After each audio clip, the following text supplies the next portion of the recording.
In this video, I'll show you how to fix Google Chrome not saving bookmarks on mobile. Let's get started. If your bookmarks are not saving in Chrome, don't worry. There are a few simple fixes you can try. First, open the Google Chrome app on your phone. Tap on your profile icon at the top right. Now, sign out of your Google account, then sign back in again. This helps fix sync issues if they are not working properly. After that, close the Chrome app. Now, press and hold the Chrome app icon and tap on the info icon. This will open the app settings page. Tap on storage. Here, tap on clear cache and then tap on clear data.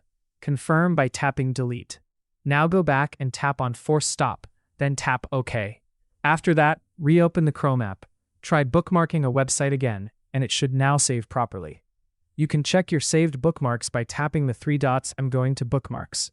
And that's it. That's how you fix Chrome not saving bookmarks on mobile. If you found this helpful, don't forget to like, comment, and subscribe for more Android tips.